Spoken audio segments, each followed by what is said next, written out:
a Deus.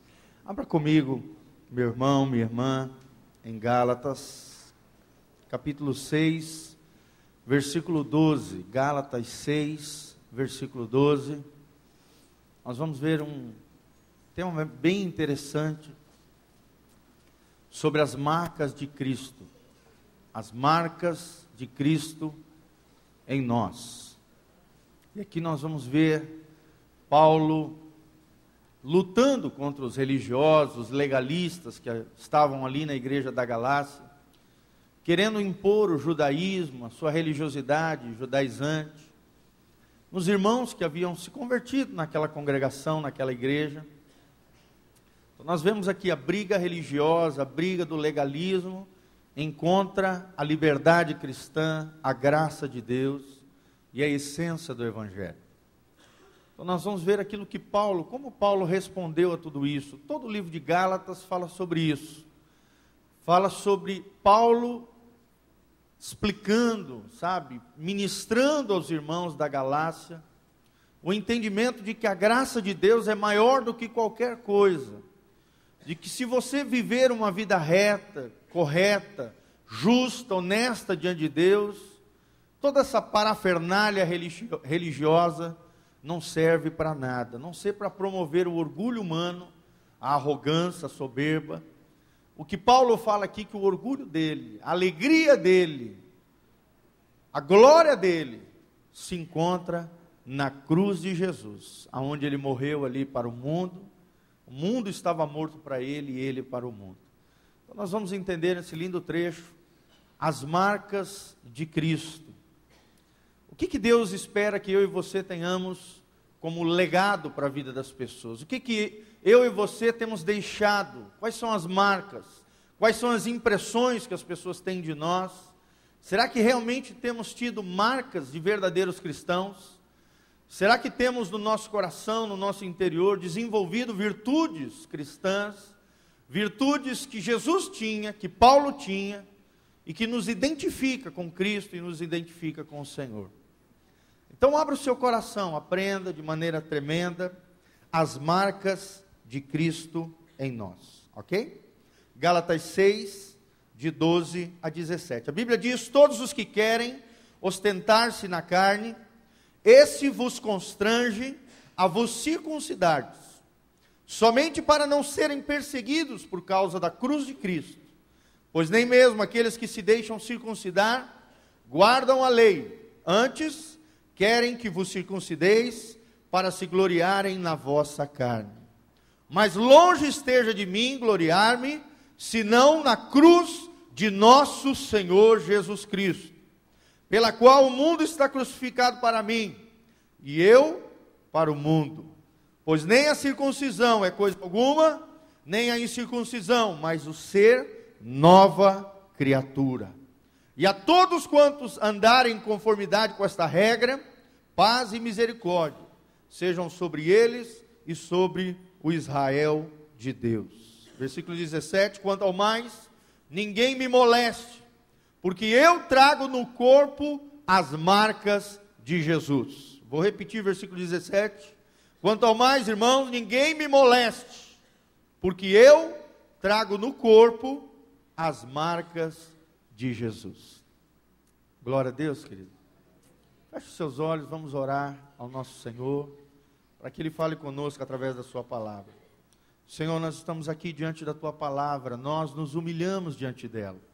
Que o Senhor ministre ao nosso coração, à nossa vida, ó Deus, nos fazendo entender a importância de desenvolvermos virtudes cristãs, um coração conectado com o teu coração, marcas profundas dentro da nossa alma, dentro do nosso espírito, forjadas pelo Senhor através dos problemas, das adversidades, das circunstâncias diversas.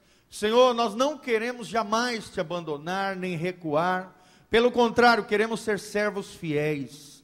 Queremos, ó Deus, ser escravos por amor. Ó Deus, debaixo da tua graça e misericórdia, queremos te servir todos os dias da nossa vida, e que as marcas de Cristo sejam as marcas deixadas por nós. Que o legado espiritual de Cristo seja o nosso legado de vida para aqueles que estiverem ao nosso redor. e que possamos ser lembrados pelas pessoas como nós lembramos hoje de Jesus e como lembramos do apóstolo Paulo. Marcas de Cristo é o que queremos na nossa vida. Diante da tua palavra, fala conosco e usa o teu servo debaixo da tua graça e misericórdia. Em o nome de Jesus, amém e amém. Como é lindo, né, esse texto, quando Paulo fala: mais longe esteja de mim gloriar-me senão na cruz do nosso Senhor Jesus, pela qual o mundo está crucificado para mim e eu para o mundo. Se você nasceu de novo, querido, a Bíblia diz que você é nova criatura. As coisas velhas já passaram e eis que tudo se faz novo na sua vida. Então, você está caminhando com Deus, você tem procurado viver uma vida reta diante de Deus, você está no caminho certo, você está trilhando a vida correta. Mas aqui a confusão toda que havia na Galácia era isso. Muitos judeus, a maioria dos cristãos na primeira era da igreja, os primeiros 100 anos da igreja, eram judeus que foram cristianizados, ou seja, foram conquistados ao Evangelho. E muitos desses judeus, eles acreditavam e criam que o cristianismo, na verdade, era um aperfeiçoamento do judaísmo. E aí eles queriam impor a sua religiosidade, toda aquela série de rituais, toda aquela série de leis, todos aqueles mandamentos do Antigo Testamento, que são importantes, têm a sua importância, têm princípios espirituais tremendos, queriam impor sobre os gentios. E quem eram os gentios? Os gentios eram aqueles que não eram judeus, mas também que iam se convertendo, iam se agregando às congregações cristãs da época. Iam se convertendo ali, pessoas romanas, gregas, de toda sorte, que não eram judeus. E os judeus entravam dentro das igrejas ali, se convertiam, mas queriam impregnar o judaísmo dentro do cristianismo. E aí Paulo teve que fazer essa carta aos irmãos da região ali da Galácia. A Galácia não era uma cidade, era uma região ali da Grécia antiga, onde hoje é a Turquia, a Grécia, ali, toda aquela região ali, na parte norte do mar Mediterrâneo. Ali haviam várias igrejas, e essa carta foi a essas igrejas, onde havia esse problema. Judeus querendo impor a lei a um povo que já estava vivendo debaixo da graça. Então Paulo se incomodou com aquilo, se incomodou e usou a sua autoridade apostólica, trazendo à memória dos irmãos qual é a essência do cristianismo, qual é a essência do evangelho. Qual é a essência do evangelho, meu irmão? A nossa glória está na cruz de Jesus. Amém? Fala comigo, o centro do evangelho está na cruz de Cristo e na ressurreição de Jesus. A cruz representa isso que Paulo fala, morte para a antiga vida. Ali na cruz nós morremos para o mundo e o mundo para nós. Acabou o mundo para nós, acabou a velha maneira de viver. A vida que nós levávamos antes de Jesus, essa vida deve ser banida da nossa vida, da nossa existência, completamente. E a nossa glória está na cruz de Jesus. É através da cruz de Cristo que nós recebemos perdão dos pecados. É através da cruz de Cristo que nós recebemos restauração, cura da nossa alma, no nosso coração, de tudo aquilo que nós vivemos no passado. É através da cruz que nós temos vitória sobre todos os problemas, chagas, maldições, dificuldades. A nossa glória está na cruz. Não é numa religião, querido. Muitas pessoas ainda hoje vivem como os judeus daquela época. Se apegam a uma religiosidade, a uma herança religiosa familiar. Se apegam, sabe, a uma determinada denominação, a uma determinada igreja, a um determinado agrupamento. Ali está o orgulho deles.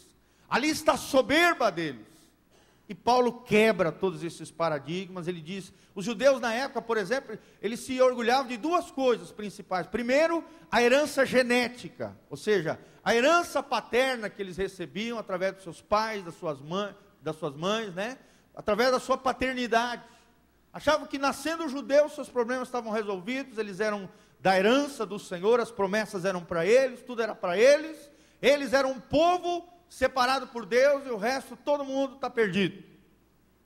É como algumas religiões hoje, né? Algumas seitas, acreditam dessa maneira. Só que veio a graça do Senhor, e a graça do Senhor alcançou tudo e todos. E aí mudou essa história. Mudou essa arrogância que havia no coração deles. Outra coisa que os judeus queriam fazer era circuncidar os irmãos ali. Então entrava romanos, entrava gregos, entrava árabes na época não existiam, os assírios, entravam os irmãos ali de várias culturas, norte da África.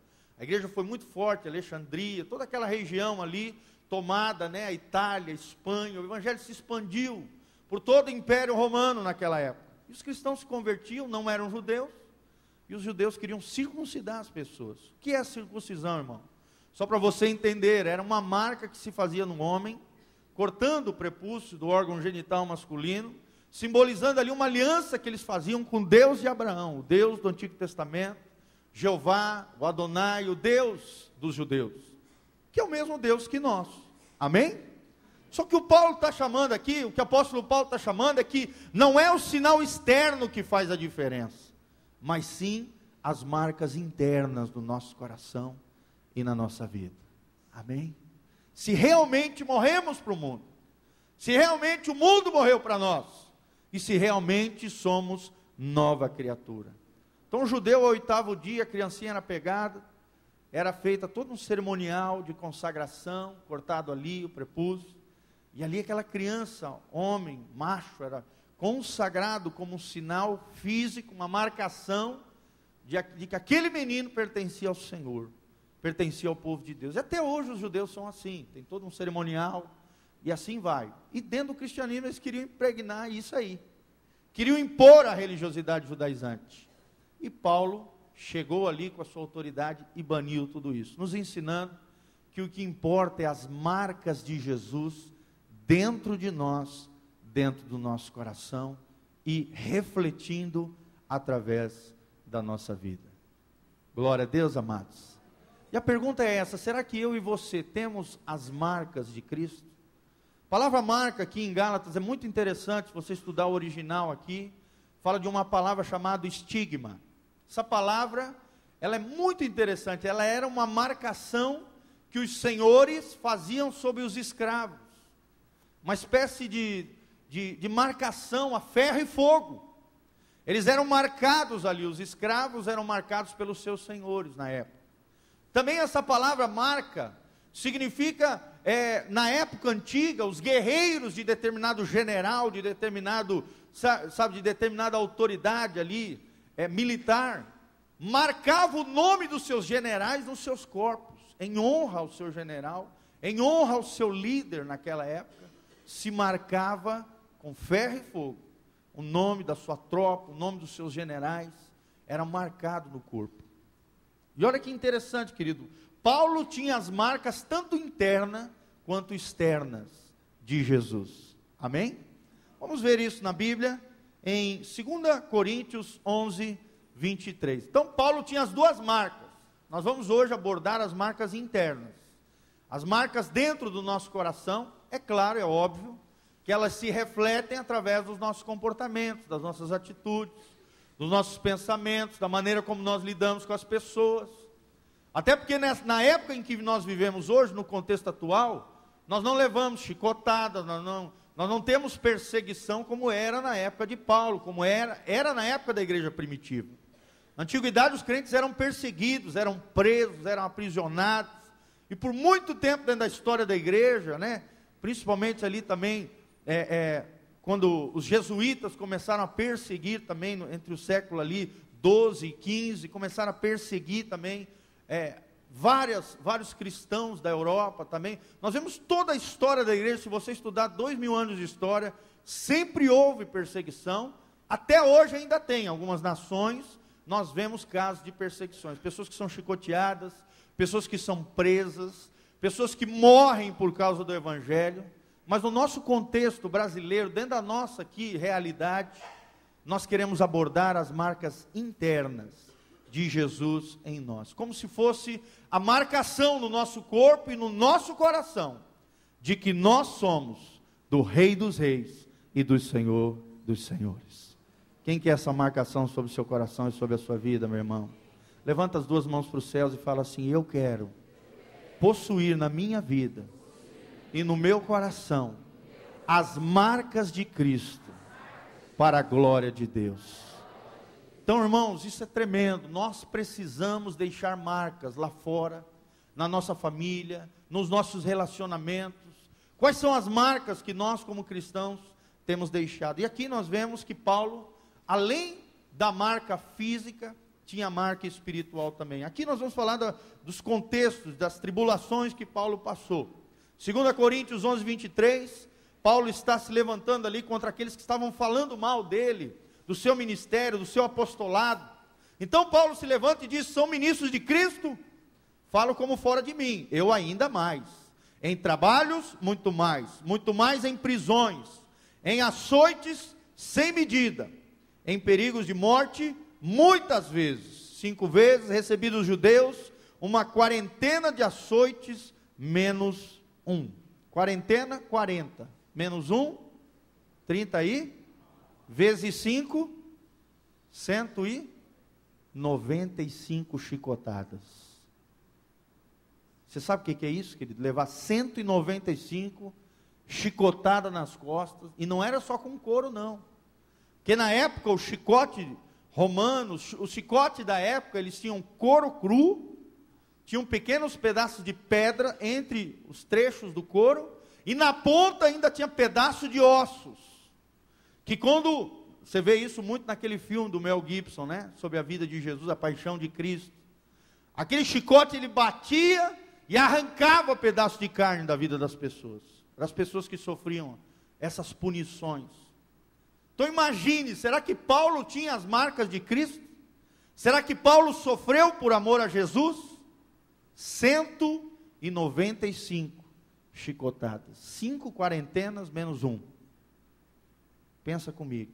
25, fui 3 vezes fustigado com varas, uma vez apedrejado, em naufrágio 3 vezes, uma noite e um dia passei na voragem do mar, em jornadas muitas vezes, em perigos de rios, em perigos de salteadores, em perigos entre patrícios, em perigos entre gentios, em perigos na cidade, em perigos no deserto, em perigos no mar, em perigos entre falsos irmãos. Sabia naquela época, irmãos se infiltravam dentro da igreja para delatar a liderança das igrejas, e aí as lideranças eram pegas, aprisionadas.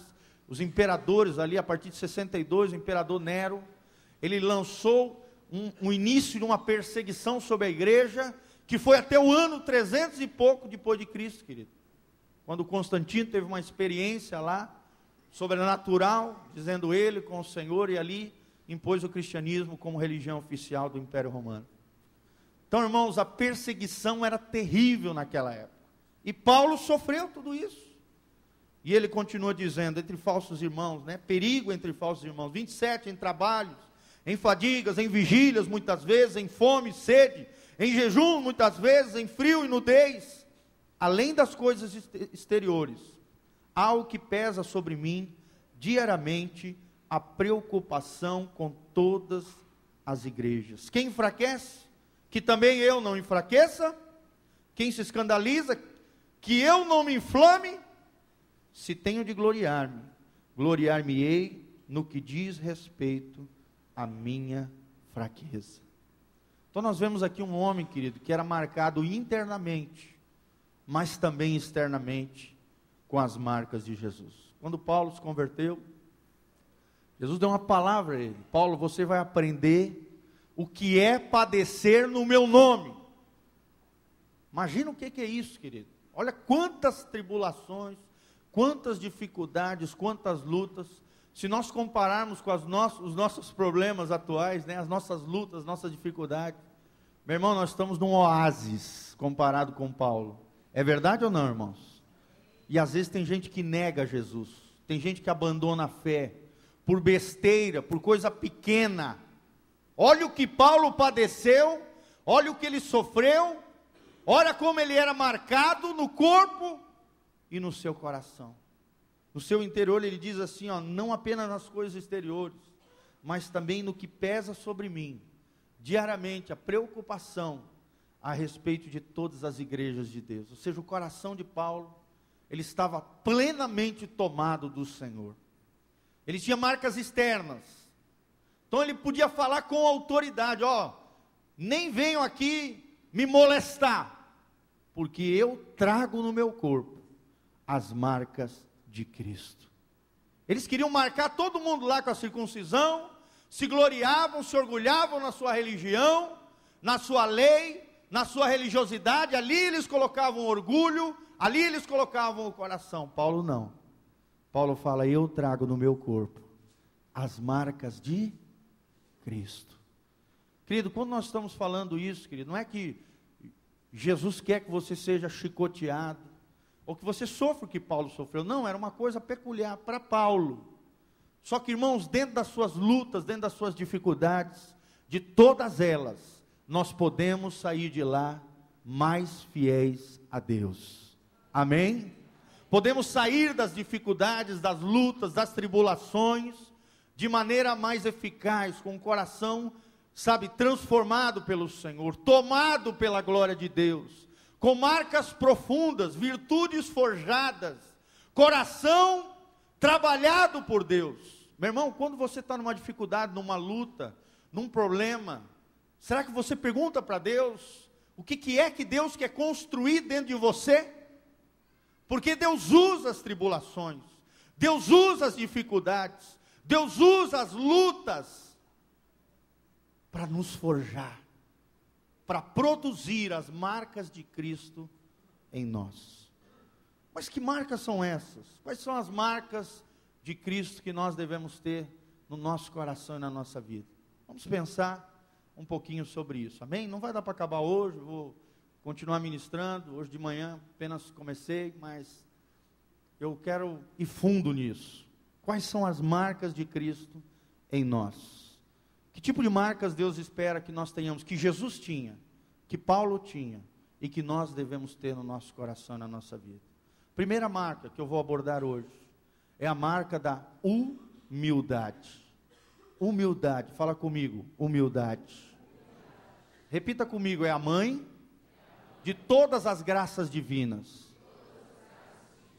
Até aí, querido. Ou seja, em outras palavras, Deus está dizendo: se você quer ser abençoado, se você quer receber bênção, graça do Senhor, se você quer um toque de Deus para a sua vida, se você quer atrair a glória de Deus para você, se você quer que Deus cresça e você diminua, seja humilde, porque dos humildes é o reino dos céus. A Bíblia diz em Mateus 5,3, amados, as Escrituras dizem, saiu da boca de Jesus, no famoso Sermão do Monte: bem-aventurados os pobres de espírito, porque estes herdarão o reino dos céus, serão filhos de Deus. Meu irmão, se você quer herdar o reino dos céus, você precisa de humildade. Humildade para reconhecer as suas fragilidades. A humildade, querido, é uma capacidade de reconhecer os próprios erros, defeitos, as suas limitações, os seus pecados. Será que você tem isso, meu irmão? Quando alguém vem e fala com você, quando alguém vem e puxa a tua orelha, quando o seu cônjuge ou outra pessoa, quando o seu pai ou sua mãe, quando alguém vem e fala com você, de que maneira você reage? Quando as suas fraquezas são expostas, quando as suas debilidades são colocadas à prova, de que maneira você reage? De que maneira você fala, você recebe, você abre os seus ouvidos, você tem um coração dócil, você tem um coração tratável? Isso é humildade.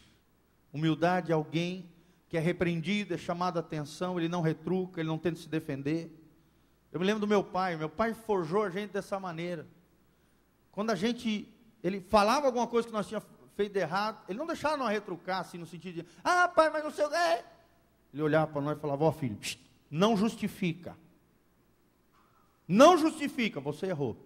Assuma a sua responsabilidade.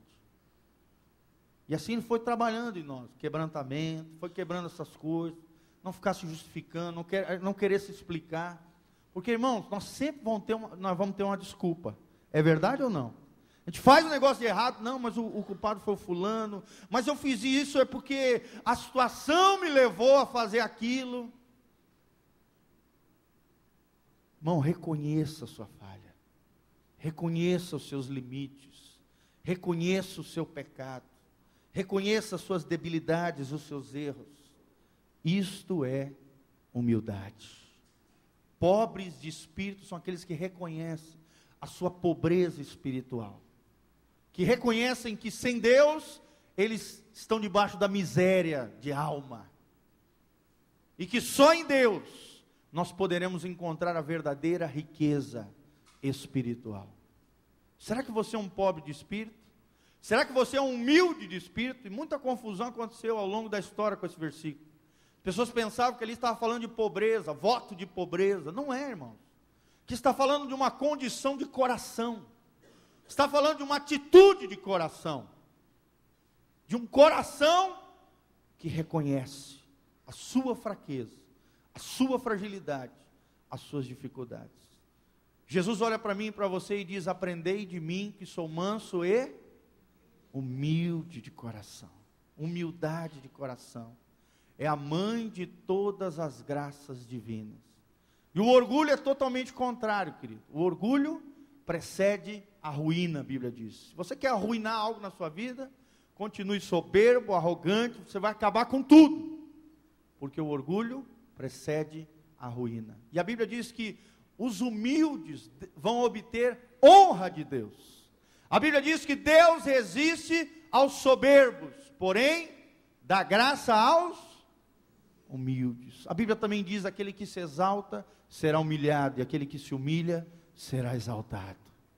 Olha como é diferente, né, do mundo hoje lá fora. Hoje é totalmente contrário, né? O humilde é o coitadinho, é o coitado, é o trouxa, né, como as pessoas dizem. É aquela pessoa que é o bobo, é o bobão. Humildade no reino de Deus é uma virtude extraordinária. É uma atitude de coração, é uma vida simples, sabe, sem luxo, sem ostentação, sem sofisticação, uma vida modesta, uma vida simples. O pastor Rodrigo falou sobre isso também na última ministração, e nós aprendemos com Cristo isso, o que é ser manso, o que é ser humilde, humilde para ser acessível a todas as pessoas. Meu irmão, será que você é acessível a todas as pessoas? Será que todas as pessoas têm direito e a possibilidade de ter acesso a você?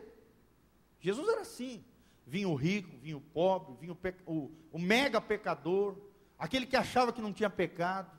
Todos eles tinham acesso a Jesus. Aqueles que eram desprezados pela sociedade, Jesus sentava e comia com eles. Os publicanos, com os pecadores, com as prostitutas. E aí os fariseus ficavam loucos. E Jesus falava: olha, não são os sãos que precisam de médicos, mas sim aqueles que estão doentes. Eu vim para trazer vida, eu vim para curar as pessoas. Humildade é ser acessível. Querido, será que você é acessível? Será que você, marido, é acessível à sua esposa? Será que você, mulher, dá acesso ao seu marido, tratar áreas da sua vida? E você, homem, será que está disposto a ouvir a Deus através da sua mulher?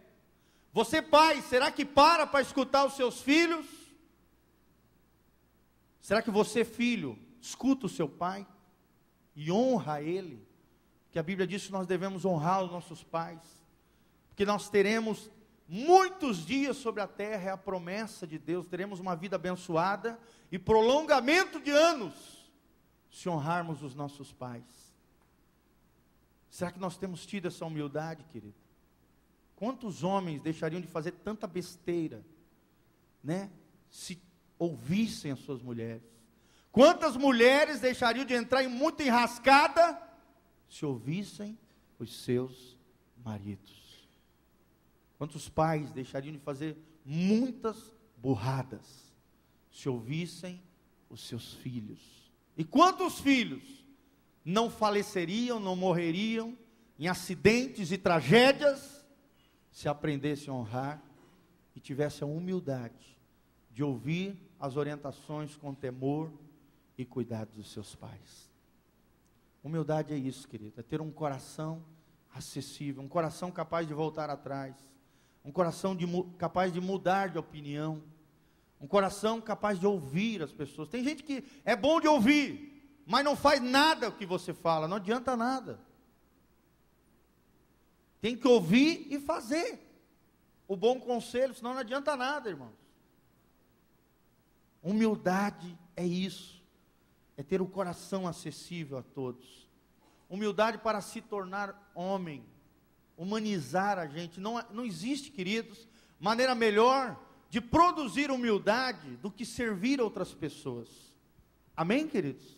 Como a gente fica feliz, né, como pastores, pastor Botenir, nós aqui, todo o presbitério, quando nós vemos irmãos engajados no serviço da obra de Deus.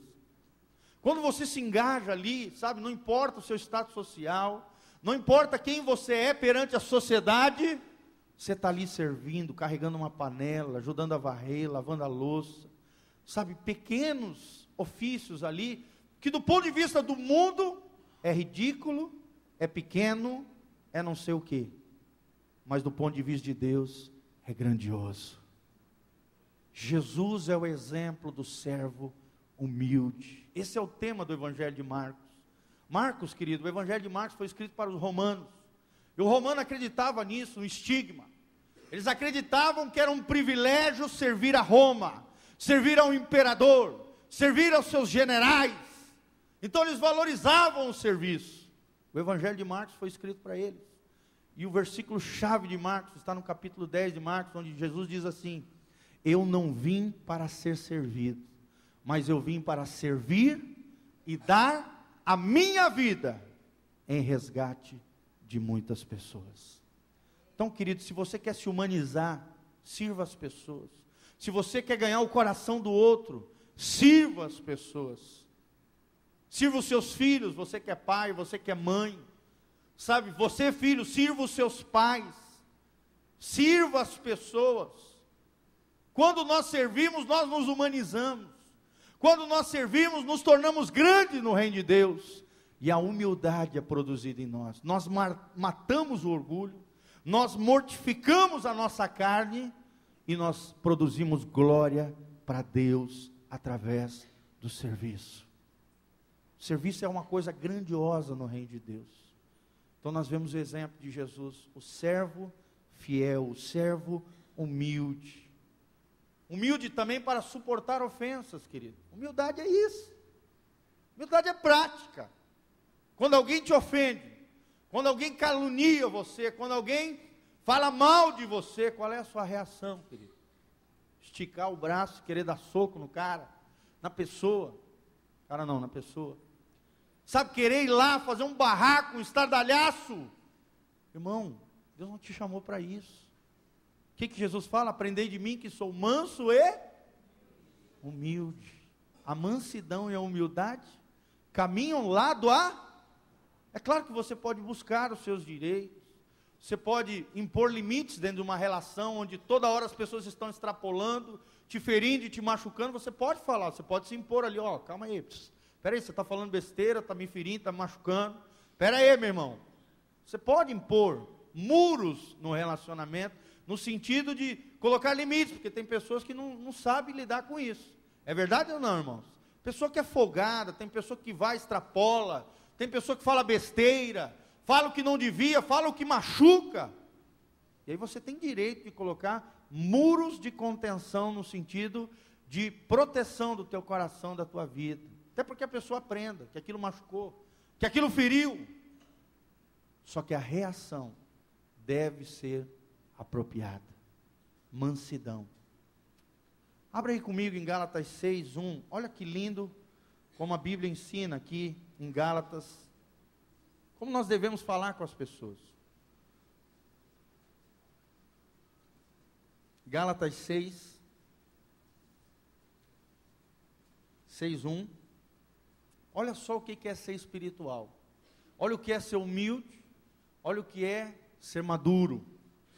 A Bíblia fala aqui em Gálatas 6, irmãos, se alguém for surpreendido em alguma falta, ou seja, se alguém falhar com você, se alguém te ferir, se alguém te machucar, vós que sois espirituais, corrigi-o com espírito de mansidão. A minha versão diz brandura. Sabe o que significa brandura? Significa gentileza, bondade, humildade. Vem da palavra praotes, brandura, humildade. Humildade até não falar. Humildade até em puxar a orelha de alguém. Humildade de receber um puxão de orelha. E a Bíblia diz no final do versículo: e guarda-te para que não sejas também tentado. Não pensa que você é o bacana, que você é o bambambam, porque foi lá e corrigiu alguém. Toma cuidado, porque você pode cair no mesmo erro. Se você bobear, você tem que tomar conta de você, porque você também está sujeito a falha, você erra, você é pecador, você é falho. Então, meu irmão, vai entre ti e ele só e repreende, como diz a palavra de Deus. Corrija com espírito de brandura, humildade, mansidão. É isso que a Bíblia fala, querido. Isso é humildade, humildade para ouvir, né, para suportar as ofensas. Lá em Pedro, a Bíblia diz que Jesus, quando era caluniado, injuriado, maltratado, ele não ficava ofendendo, ele não ficava respondendo, ele não xingava de volta quem xingava ele. Não. A Bíblia diz em Pedro que ele entregava tudo ao juiz de todas as coisas, ao Pai. Ele entregava tudo diante de Deus.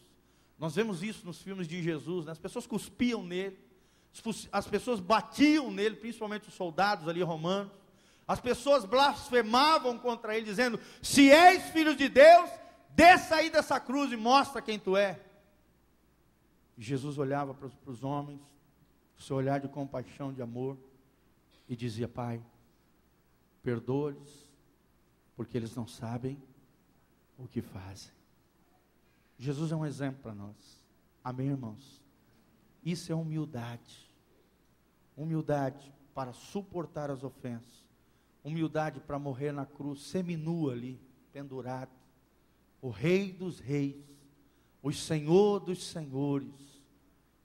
Por isso que a Bíblia diz em Filipenses 2,5, que Jesus, mesmo sendo Deus, não teve por usurpação ser igual a Deus, mas antes se esvaziou, tomou a forma de homem, foi obediente até a morte, morte de cruz. Por isso Deus o exaltou sobre todo nome, sobre todo nome, todo joelho se dobrará e toda língua confessará que Jesus Cristo é o Senhor. Por isso Deus o exaltou, lhe deu o nome que é sobre todo nome. Querido, antes da glória vem a cruz. Antes da honra vem a humildade, vem a mansidão, vem o tratamento de Deus. As tribulações não é responsabilidade de Deus, não é que Deus está te atribulando. Deus não faz isso, Deus não tenta ninguém. Ou é você que se enrascou na tribulação, na dificuldade, ou o diabo está se levantando contra você, ou as situações da vida mesmo nos impõem isso, querido. Mas Deus permite a tribulação. Foi o Espírito de Deus que levou Jesus para o deserto, para ser provado, para ser tentado ali. E de toda aquela tentação, aquela fome, em meio àquele jejum, em meio àquelas fraquezas, Jesus saiu dali mais forte, saiu dali abençoado, saiu dali, o ministério de Jesus foi revolucionado, e o Espírito de Deus veio sobre ele de maneira tremenda, gloriosa. A Bíblia diz que os anjos de Deus desceram à terra e serviram a Jesus. Olha que coisa tremenda, irmãos. Depois da tribulação, depois da provação, se você for fiel, Deus vai enviar anjos para abençoar e te dar vitória. Deus faz isso, mas para aquele que é fiel, para aquele que é humilde, humilde para compreender os outros. Irmão, será que você tem humildade para compreender o outro? Será que você calça a sandália do outro? Será que antes de julgar o outro, você conhece a história dele? Que é fácil, julgar pela aparência é fácil, julgar, sabe, pelo momento é fácil, mas será que você para compreender o outro? Será que nós cristãos temos uma palavra chamada tolerância? Será que nós sabemos fazer a distinção entre o pecado e o pecador? Ou seja, o pecado, ele é horrendo, ele é odioso, ele deve ser banido, ele é terrível, mas o pecador é precioso para para Jesus. E se ele é precioso para Jesus, ele deve ser precioso para mim e para você. Será que a gente consegue compreender as pessoas? Será que a gente consegue fazer essa distinção entre pecado e pecador? Sabe, amados, é fácil julgar os outros. Estava lendo, estou ministrando com os jovens, estou fazendo uma pregação expositiva sobre todo o livro de Romanos, estou em Romanos 2. Romanos 2 fala sobre isso. Quem és tu, homem, que fica criticando os outros, fica julgando os outros, e você faz as mesmas coisas ou pior? É bem assim que Paulo fala. E se você for ver a vida daqueles que criticam demais os outros, daqueles que ficam toda hora julgando os outros, cobrando dos outros, medindo os outros, sempre tem um pecadão horrendo escondido lá por detrás. Sempre tem uma coisa pior do que aquilo que ele está julgando, do que aquilo que ele está criticando. Meu irmão, por isso que nós não podemos ter um coração crítico. Amém, irmãos? Um coração humilde é capaz de compreender as outras pessoas, capaz de ser solidário ao outro, na dor, no pecado, na fragilidade. Você expõe um coração misericordioso, você tem compaixão, irmãos. No trono de Deus, de um lado está a justiça, mas do outro lado está a misericórdia. E a Bíblia diz que a misericórdia prevalece sobre o juízo. Nós, a igreja, precisamos entender isso, que a misericórdia deve prevalecer ante o juízo. Será que nós agimos assim nos nossos relacionamentos? Será que nós agimos assim nas nossas amizades, quando lidamos com os outros, com as falhas alheias? Na verdade, nós somos assim, amados. Com o outro nós queremos a lei, e com nós a gente quer a graça. Com o outro a gente quer a punição, e com a gente quer misericórdia. Não é assim? Mas um coração humilde não é assim. Um coração humilde compreende os outros, é tolerante, sabe reconhecer as diferenças, sabe reconhecer. Querido, marido e mulher que não reconhecer as diferenças, vai para o bejo o casamento. Seu marido nunca vai ser como você gostaria que ele fosse. Pode até melhorar, aperfeiçoar.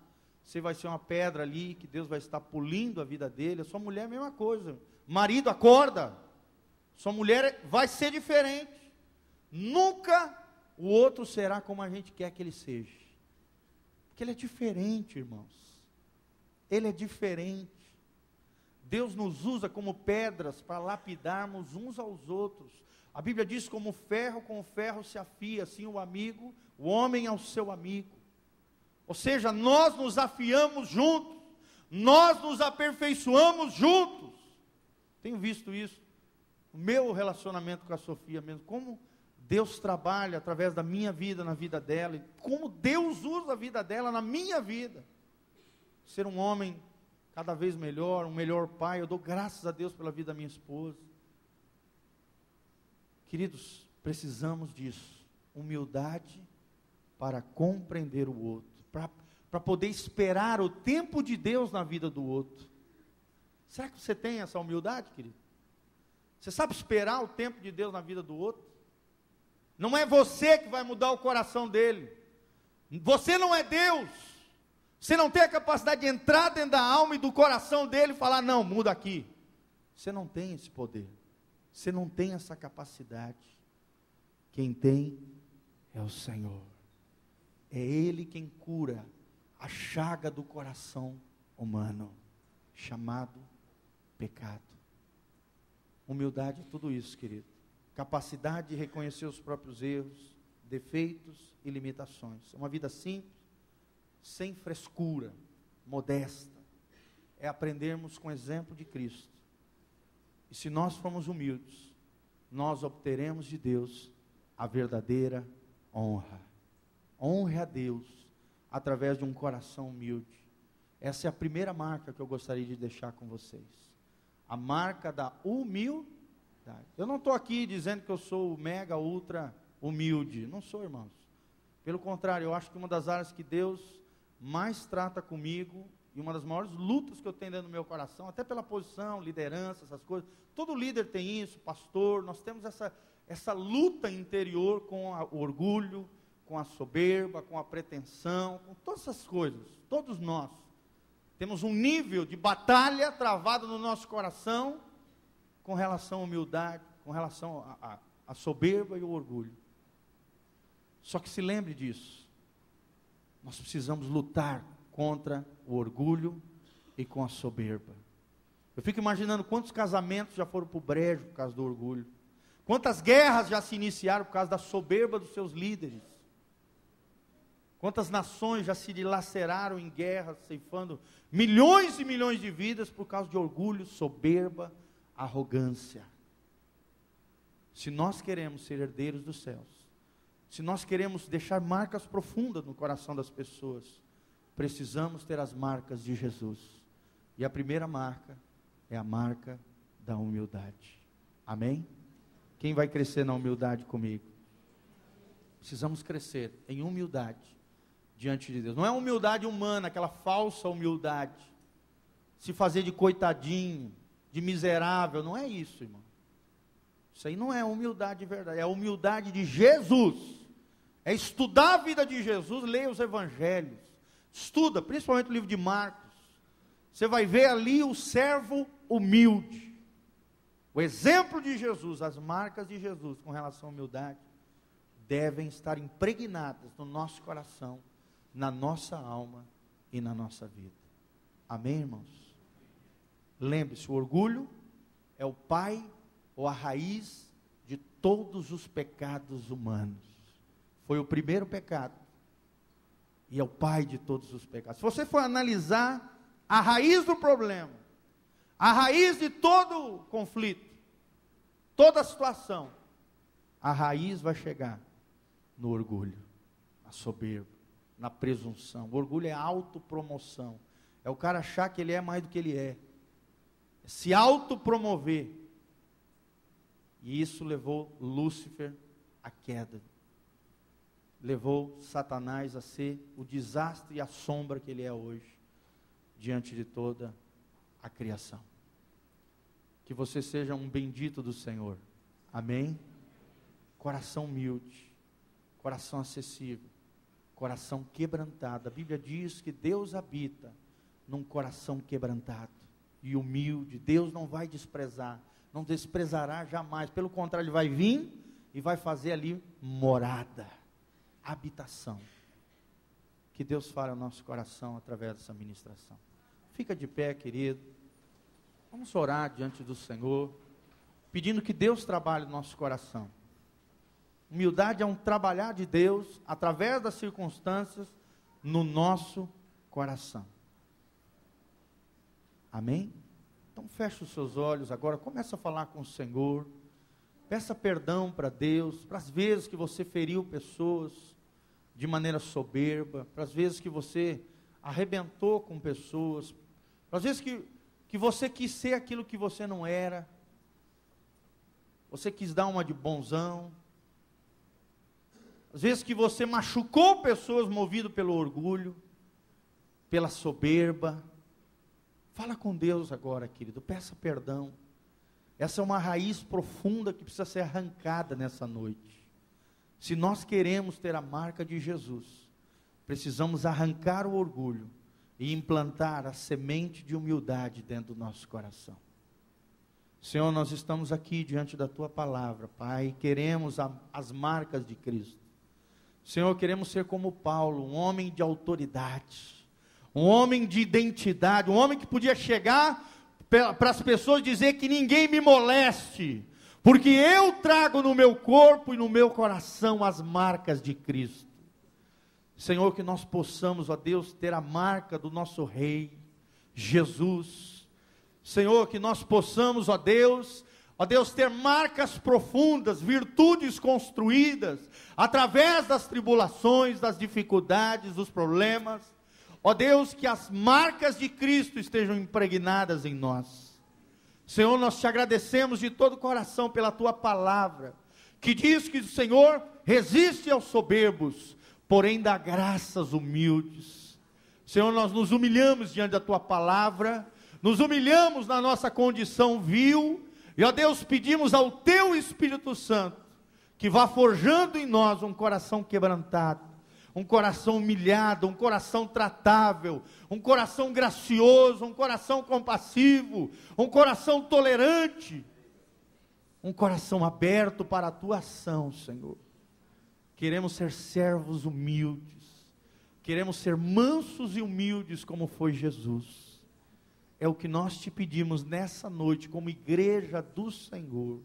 Tira toda arrogância religiosa, tira toda soberba ministerial, ó Deus, tira tudo isso, ó Deus, tudo aquilo que é aparência, tudo aquilo que é exterior, tudo aquilo que não tem valor espiritual. Senhor, arranca isso de nós, e coloca as marcas de Cristo, no nosso coração, na nossa alma, no nosso espírito, em o nome de Jesus, amém. E amém. Glória a Deus, queridos. Você quer ser marcado por Jesus? Lembre-se, se você for marcado por Jesus, e tiver as marcas de Jesus, você vai marcar essa geração. Você vai fazer a diferença lá fora. Que Deus te abençoe em nome de Jesus. Só temos aqui para mim falar. Ó irmãos, a oferta missionária destinada ao pastor Eliseu, deu o valor de R$5.118. Amém? Glória a Deus, será investido em missões. Nós agradecemos a Deus por todos os irmãos que estiveram colaborando e investindo nessa situação, amém? Nós também temos algumas camisas dos jovens, nós mudamos, né? Botamos uma corzinha mais bonita, um cinza chapiscado, bem legal. Camisa dos jovens, para aqueles que vão lá na caminhada ou não, você que quer presentear e quer ter, e estar divulgando o Ministério de Jovens, lá na esquina, ali aqui no cantinho da igreja, aqui, na esquina não, né? No cantinho da igreja, as mulheres estão ali fazendo a inscrição do Congresso das Mulheres, e você pode adquirir também a nossa camiseta, amém? Deus abençoe os irmãos, vai na paz, que Deus abençoe no nome de Jesus, que o Senhor faça resplandecer a luz do seu rosto sobre ti.